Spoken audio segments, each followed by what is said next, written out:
Viral, pagkarga ni na Kim at Paolo sa baby, usap-usapan.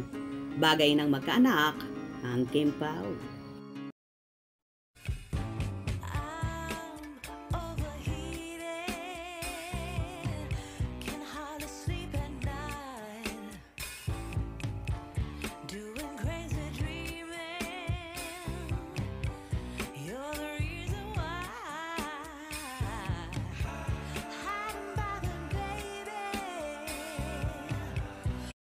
Hindi maawat-awat ang Kim Pao fans sa paglabas ng mga video kaugnay sa pagdalo ni na Kim Chiu at Paolo Avellino sa mga special screening, gaya na lamang ng pagbida ng dalawang henerasyon na binigyan ng pansin ng dalawang kapamilya love team.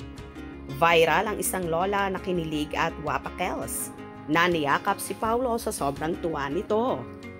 Mapapanood sa video na pinoste sa X na ipinakilala ni Kim ang matanda na lola raw niya. Agad namang yumakap ng mahigpit si lola kay Paolo, kaya nagbiro ang aktor na huwag iyong yakap ng yakap sa kanya dahil silosa raw si Kim. Makikita sa ekspresyon ng matanda ang labis na kasiyahan dahil natatangi siya sa audience na nagkaroon ng magandang opportunity na magkaroon ng souvenir photo kasama ang Kim Pao.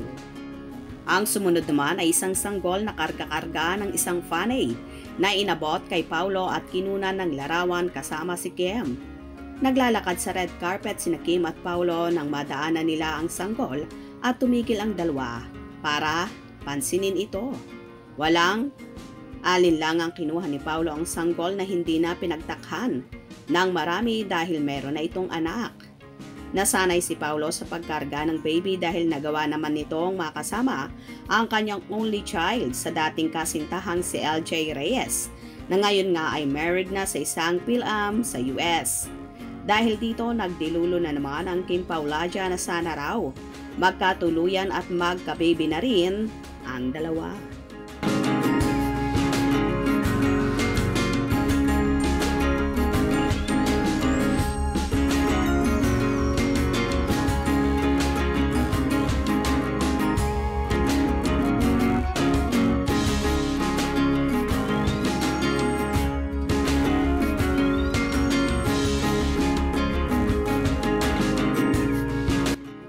Anyway, naloka nga ang lahat ng karga-karga ni Paolo at sinabi niya, punta kay mami, kung saan ibinibigay kay Kimi ang bata.